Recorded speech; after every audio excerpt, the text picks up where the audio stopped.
Friend question यहाँ आता है कि ई कॉमर्स ही क्यों बोला गया है। इसे हम एफ भी बोल सकते थे, लेकिन ई ही क्यों बोला। देखिए ई का मतलब ही क्या हो गया, मतलब इलेक्ट्रॉनिक हो गया यहाँ तक। चलिए ठीक है, हमने मान लिया जी ई का इलेक्ट्रॉनिक है, लेकिन कॉमर्स ही क्यों कहा गया। कुछ और वर्ड भी तो हम यूज कर सकते हैं। देखिए मैं आपको बताऊंगा, कॉमर्स हम इसलिए यूज करते हैं जब वो किसी बिजनेस में इन्वॉल्व हो जाए, दैट इज कॉल्ड कॉमर्स। अब मैं आपको एक छोटा सा एग्जांपल देता हूँ। फॉर एग्जांपल आप मीटर का कनेक्शन लेते हैं, तो आपसे BSES में जाते हैं आप और वहां से पूछते हैं कि हाँ मेरे को एक कनेक्शन लेना है, तो वो आपसे पूछेगा कि आपको रेजिडेंस लेना है या कमर्शियल लेना है। कमर्शियल होता है जब आप बिजनेस में आ जाते हैं, इन्वॉल्व हो जाते हैं, वही है कॉमर्स। तो यहाँ पे इलेक्ट्रॉनिक कॉमर्स यानी बिजनेस से रिलेटेड की बात की जा रही है। ठीक है, तो यहाँ तो हमने समझ लिया कि इलेक्ट्रॉनिक कॉमर्स है तो वही है अपना refer to the process buying and selling goods, मतलब एक बेचने और खरीदने की बात हो रही है ई कॉमर्स में। हाँ ठीक है जी, लेकिन किसके द्वारा, इलेक्ट्रॉनिक के द्वारा। आप कहीं पे जाके खुद डिसाइड नहीं करते, आपको इलेक्ट्रॉनिक यानी वेब या मोबाइल के थ्रू प्रोडक्ट चूज करना पड़ता है और वहीं पे आपको ऑर्डर प्लेस हो जाता है। जैसे आज की डेट में फ्लिपकार्ट, अमेजोन और ये सारे बड़े बड़े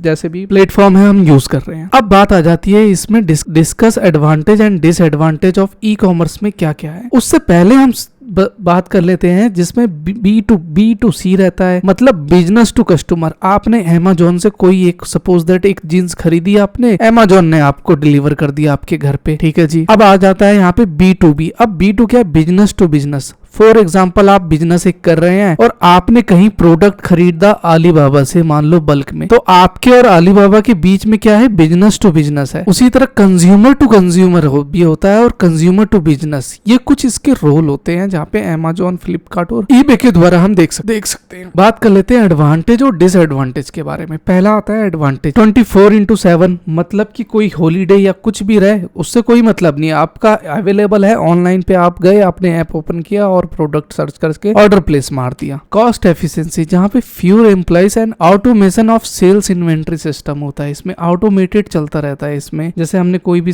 लिया तो cost due to absence of physically store fronts, होता नहीं है कि आपने ये प्रोडक्ट किया, ये किया तो नीचे कैसे समझ आता है, ऑटोमेटेड सिस्टम तो ये चल रहा है। तो कुछ ये इसके एडवांटेज हो गए। लेकिन डिसएडवांटेज में क्या आता है, लैक ऑफ पर्सनल टच। अब पर्सनल टच में क्या आ गया, प्रोडक्ट और इंस्टेंट सपोर्ट नहीं मिलता। रिस्क और फ्रॉड का भी रहता है। होता नहीं है कि आपने सपोज दैट जींस खरीदा, हो सकता है वो खराब आए या कुछ हो जाए, हो सकता है कोई थेफ्ट भी कर सकता है आपके साथ। ऑनलाइन ट्रांजैक्शन में आपने पेमेंट करी तो वहां पे आपका इनक्रिप्ट, डिक्रिप्ट, सिमेट्रिक और एसिमेट्रिक जैसे फंक्शन काम करते हैं। डिलीवरी डिले हो सकता है और लिमिटेड प्रोडक्ट एक्सपीरियंस हो सकता है। ई कॉमर्स फ्लेक्सिबिलिटी 24/7 में कैसे है, तो मैं बता रहा था कि रीलास, वीकेंड और हॉलीडे जिस तरह टाइम जोन इसमें कुछ नहीं रहता। ऑटोमेटेड सिस्टम है, global business global business operation होता है और customer supports, AI power tools, fake सब तो AI का जमाना आ गया, उसके थ्रू आपका ऑटोमेटेड में रिस्पॉन्स, ऑटोमेटेड थ्रेड आपको देखने को मिलता है। नेक्स्ट बात कर लेते हैं, व्हाट इज वेब होस्टिंग। अब यहाँ पे इंपॉर्टेंट आता है फ्रेंड कि इसको नाम वेब होस्टिंग क्या दिया गया है। सबसे पहले हमें समझने की देर है कि सर वेब क्या होता है, होस्टिंग तो हम बाद में समझेंगे। देखिए वेब से हमें समझ में आ गया कि एक पेज की बात करी जा रही है, मतलब कि मैंने क्रोम खोला, मैंने एक पेज ओपन कर दिया तो इसका मतलब ये वेब है, मतलब वेब पेज हो गया ये। हाँ जी ठीक है। अब होस्टिंग का मतलब क्या हो गया, देखिए होस्टिंग का मतलब है जहां पे यूजर जो है अपना interface HTML, CS, image, video और एक्सेट्रा वेब सर्वर पे शेयर करता है और मेंटेन करता है। होस्टिंग बाय कंपनी, लेकिन कैसे मैंने एक वेबसाइट बनाई, फॉर एग्जांपल मैंने एक HTML की वेबसाइट बनाई और वो बहुत अच्छे तरीके से काम कर रही है। अभी मैं इसको वेबसाइट मैंने बना रखी है, प्रोजेक्ट में मैं आपको दिखाऊंगा क्योंकि मैं स्टेप बाय चल रहा हूँ। तो यहाँ पे सबसे मेन इंपॉर्टेंट आता है, फॉर एग्जांपल मैंने एक साइट बनाई और साइट पे मैंने रन कर दिया और मेरा रन भी कर रहा है और फंक्शन काम भी कर रहा है। ठीक है, फॉर एग्जांपल अब मैं उसको होस्ट कैसे कर सकता हूं, तो देखिए बड़े बड़े प्लेटफॉर्म होते हैं जहां पे आपका एक चलता है शेयर होस्टिंग, एक डेडिकेटेड चलता है और एक क्लाउड चलता है। तो ये सारे प्लेटफॉर्म अपने आप में शेयर हैं, तो कहीं ना कहीं पे शेयर जो होता है स्मॉल के लिए होता है, डेडिकेटेड होता है कि आपका पर्सनल है, क्लाउड है जो लार्ज कॉम्प्लेक्स, अमेजोन, फ्लिपकार्ट इनके लिए काम करता है। लेकिन कैसे काम कर रहा है, यहाँ पे करेंगे क्या कि एक डायनेमिक, आप पहले एक IP लेंगे और IP लेने के बाद गेट हब में आप अपना कोड डाल देंगे और वो आपको एक लिंक प्रोवाइड कर देगा। सपोज दैट कि जिस तरह www.google आ गया तो ये अब लाइव आ गया, यानी ये एक होस्टिंग हो गई गई क्लाउड होस्टिंग। अब इसमें कुछ भी सर्च करेंगे या ऑपरेशन करेंगे या यूट्यूब खोलूंगा तो यूट्यूब ओपन हो जाएगा। तो ये क्या है, आपका वेब होस्टिंग के थ्रू काम कर रहा है। और ज्यादा आपको क्लियर तब होगा जब मैं 6th सेमेस्टर का इसका प्रोजेक्ट का वीडियो बना रहा हूँ। उसका हो सकता है कि वीडियो घंटे भर की होगी, लेकिन स्टेप बाय स्टेप मैं आपको प्रोजेक्ट बनाना सिखा दूंगा। फ्रेंड, जो 5th सेमेस्टर में वीडियो देख रहे हैं, मैंने उनसे कहा था कि सिनॉप्सिस बना लेना, क्योंकि सिनॉप्सिस किसी भी सब्जेक्ट या सिलेबस में नहीं दिया जाता। लेकिन ये सिनॉप्सिस हम बना क्यों रहे हैं, तो जल्दी से दिखाऊं तो BCA न्यू का जो आपका सिलेबस है, यहाँ पे देखेंगे कहीं सिनॉप्सिस दिया हुआ है नहीं, लेकिन आप देखेंगे BCSP 165 प्रोजेक्ट दे रखा है, जिसके 12 मार्क्स यहाँ पे 12 पॉइंट यहाँ पे ऐड होने वाले हैं। लेकिन प्रोजेक्ट आप बनाओगे किसका, उसकी अप्रूवल भी तो आनी चाहिए। तो उसकी अप्रूवल आएगी जब आप सिनॉप्सिस अपना सबमिट करोगे कहीं लोकल जाके या ऑनलाइन LMS के थ्रू, वहां पे आपको सबमिट देंगे। ये स्टेप बाइज मैंने बना रखा है। जब आ जाएगा आफ्टर अप्रूव्ड, जब अप्रूव्ड हो जाएगा फिर आपको उसके ऊपर काम करना है। पहले आप समरी बनाओगे कि सर मैं ये करूंगा अपने प्रोजेक्ट में, फिर आप वेब डेवलपमेंट में बना रहे हो या कोई एक ऐप डेवलपमेंट में बना रहे हो, वो आपके ऊपर डिसाइड करता है कि कैसे बनाएंगे। लेकिन स्टेप बाय स्टेप के थ्रू मैं 6th सेमेस्टर में प्रोजेक्ट का एक वीडियो बनाऊंगा। अभी मैं स्टेप बाय स्टेप चल रहा हूं। तो यहाँ हमें वेब होस्टिंग के पता चल गया कि वेब एक पेज है और होस्टिंग हम जो है अपना होस्ट कर रहे हैं। जो हमें चीजें रिक्वायरमेंट वहां पे होस्टिंग में काम कैसे करेगा। होस्टिंग के लिए हम रेंटिंग स्पेस लेते हैं। फॉर एग्जांपल, अगर मैंने साइट बनाई है HRMS की, ह्यूमन रिसोर्सेज की, तो वहां पे जब कस्टमर वगैरह मान लो कोई भी एम्प्लॉय ऐड होगा या आएगा, तो वहां पे मेरे डेटा जो है वो ऐड होते रहेंगे सर्वर में। Store your website data, make it live 24/7। I hope जितना डीपली समझाने की कोशिश कर रहा हूं आप समझ रहे होंगे। अब देखिए यहाँ पे बात आ गई ना शेयर्ड होस्टिंग की। तो ये शेयर्ड होस्टिंग है क्या, आखिर क्या भला है। देखिए एक सर्वर है जो एक सर्वर शेयर्ड होस्टिंग काम करता है। ये पर्टिकुलर उसके लिए डिसाइड किया गया है जहाँ पे स्मॉल या छोटा मोटा ब्लॉग वगैरह के लिए हम यूज करते हैं। Multiple website R hosted on the same server and share it resources. जहां पे कॉस्ट इफेक्टिव होता है, चीपेड ऑप्शन होता है, इजी टू यूज और कंट्रोल पैनल्स होते हैं। डिसएडवांटेज में लिमिटेड कस्टमाइज एंड स्केलेबिलिटी होता है। जहां पे गिटहब देखेंगे तो लिमिटेड कस्टमाइज है। क्लाउड में देखेंगे तो क्लाउड में तो एनी टाइम और एनीवेयर आप जो भी है कस्टमाइज अपने थ्रू से करिए ना, कोई दिक्कत नहीं है। एक सर्वर फेल हो गया तो दूसरा काम करेगा। तो हमसे पूछा था discuss the types of website hosting. तो पहला शेयर्ड होस्टिंग से हमें पता चल गया। अब VPS क्या है। VPS जो होता है ये होता है बेस्ट VPS होस्टिंग के लिए होता है, जहां पे आपका अपना होस्टिंग रहेगा। वहां पे आप रेंट पे स्पेस वगैरह ये सब ले सकते हैं। इस पे a server is divided into virtual compartment, each user get a dedicated portion the server resources. आपको मिल गया तो डेडिकेटेड सर्वर के थ्रू आपको यहाँ पे डिवाइडेड में बांट दिया कि हाँ डेडिकेटेड है, किसी को भी बांट दिया, वहां से आप होस्टिंग कर सकते हैं। मीडियम साइज बिजनेस और डेवलपर के लिए यूज होता है। More control resources share hosting customise server environment. लेकिन इसके लिए आपको कुछ टेक्निकल नॉलेज की रिक्वायरमेंट पड़ती है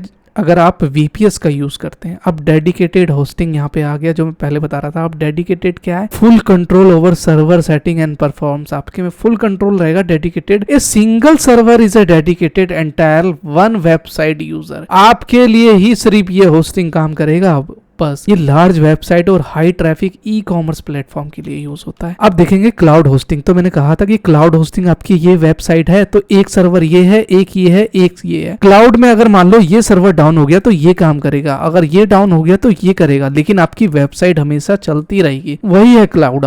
business needed scalability and up time, scalable source demanded high up time and fault resources, can be more expensive. इसके लिए आपको स्टोरेज के लिए कीमत देनी पड़ती है। मैनेज होस्टिंग आ गया यहाँ पे। मैनेज होस्टिंग किस तरह काम करता है, लाइक एस्पेक्ट, कुछ पहलू like server management, update, backup and security के थ्रू यहाँ पे मैनेज होस्टिंग का काम कर रहा है। Time saving specially and non technically, जहाँ पे मल्टीपल यूजर रहेंगे आपके जो मैनेज करेंगे, लेकिन उन्हें टेक्निकल हैंड ऑफ एक्सपीरियंस होना चाहिए। कोलैबोरेटिंग होस्टिंग का मतलब होता है कि आपने अपना बना लिया और किसी का है नहीं। लो your on the server hardware rent physically space data centre storage network access. जिस तरह गूगल का एक 6 लेयर अपना सिक्योरिटी काम करता है, उसका अपना है। कोलैबोरेशन उसका अपना है। क्लाउड पे वो है अपना हाई सिक्योरिटी पे होता नहीं, आप क्लाउड में डाल दिए तो उसका कोलैबोरेशन जो है उसका गूगल का अपना है। हाई सेटअप मेंटेनेंस कॉस्ट होती है इसके अंदर, require in depth technical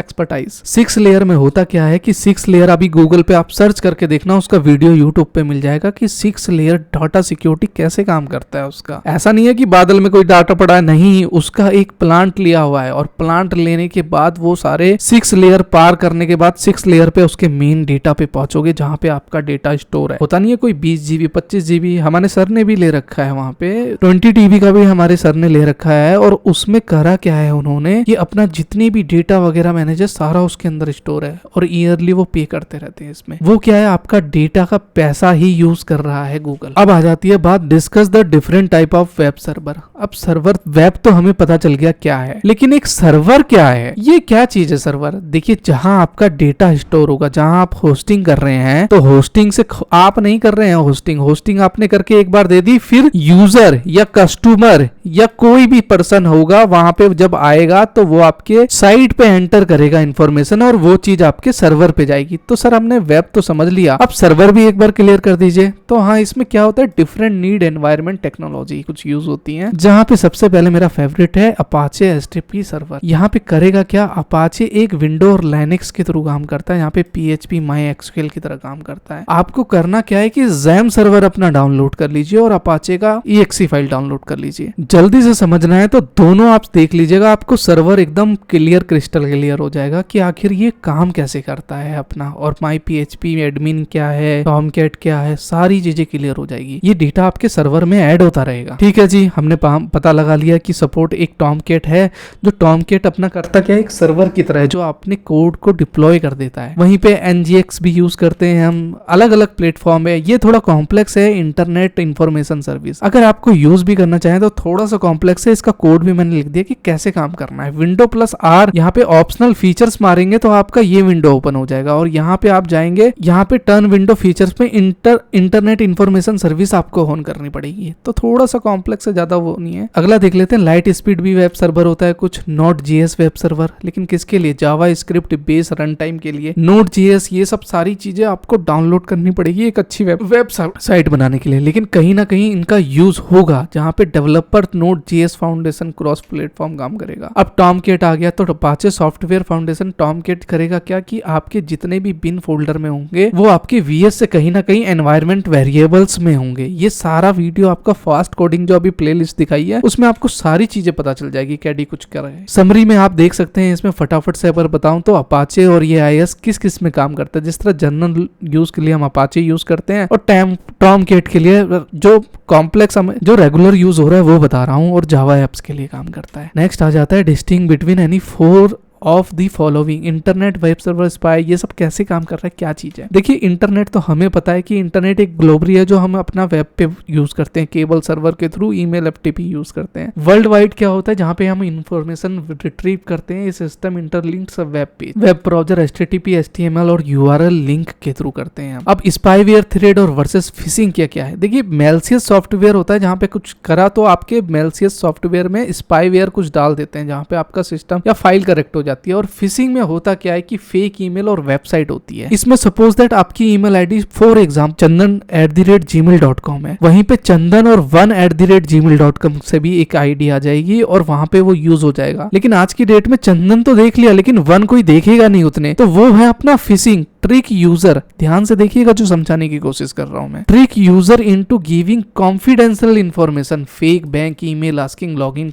details. Next बात कर लेते हैं डिजिटल सिग्नेचर और इलेक्ट्रॉनिक सिग्नेचर। ये दोनों काम कैसे करते हैं। देखिए, यहाँ पे तो हमें पता है यूजर इनक्रिप्टोग्राफिक एल्गोरिदम चलता है और इलेक्ट्रॉनिक, लेकिन ऐसे तो कुछ क्लियर नहीं होगा। इसका एग्जांपल ये पढ़ लीजिएगा आपका, इसका एग्जांपल 1 शॉट में मैं आपको दूंगा। E signature quick low risk agreement होता है, जिस तरह एम्प्लॉय ऑन बोर्डिंग जहाँ पे साइन करते हैं, ई सिग्नेचर। डिजिटल सिग्नेचर होता है legal sensitive document, property need और बैंक लोन के लिए। होता नहीं है भाई, DS का है मेरा, वो क्या है, डिजिटल सिग्नेचर है, उसी को कहते हैं। जहां पे आप डिजिटल सिग्नेचर कोई PDF वगैरह में अटैच करते हैं, वह सबसे ज्यादा ये लीगली सेंसिटिविटी इसके लिए यूज होता है। और e signature quick low risk agreement होता है। तो आई होप कि ये वाला कंसर्न आपको क्लियर होगा। अगला देख लेते हैं सिमेट्रिक और एसिमेट्रिक आखिर काम क्या करता है। देखिए, सेम की इंक्रिप्शन है और डिस्क्रिप्शन है, लेकिन यहाँ पे फॉर एग्जाम्पल अगर आपने किसी को मेल करा तो एसिमेट्रिक काम क्या करेगा, मेरे ऊपर है कि मैं उसे पब्लिक करना चाहूँ या नहीं करना चाहूँ। और सिमेट्रिक में होता होता क्या है, देखिए सबसे एग्जांपल अगर दूं तो वन शेयर्ड की होता है और इसमें पब्लिक प्राइवेट फास्ट और रिस्क होता है। जिस तरह वाईफाई में आप पासवर्ड वगैरह डालते हैं तो वो सिमेट्रिक काम कर रहा है, एसिमेट्रिक आपके ऊपर है, ईमेल और ब्लॉकचेन की तरह काम करता है। अगला बात कर लेते हैं what is E service, discuss the various advantage of E service. अब ई सर्विस क्या आ गया, देखिए इलेक्ट्रॉनिक सर्विस में हमें पता है कि ई सर्विस सारी चीजें दी जा रही है यहाँ पे ई, जिस तरह हेल्थ केयर, एजुकेशन और बिजनेस। हम होते नहीं है कि ऐप के द्वारा अपना डॉक्टर बुलाना है या एजुकेशन कुछ करना है तो वो सारी ई सर्विस में आ गई। लेकिन वेरियस एडवांटेज बताना है हमको, एडवांटेज कुछ भी बता दीजिए जी।